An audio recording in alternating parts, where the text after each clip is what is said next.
अंगना दलानी चाहे सूती खरी हनी रानी लपक लपक मजा ले लुए पतर कोकोरा चपक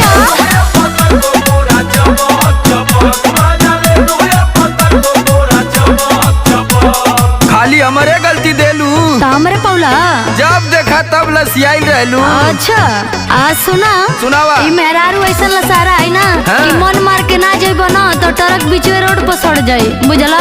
ए ड्राइवर बोला ड्राइवर आइन जेतने रसइबो रसवा चू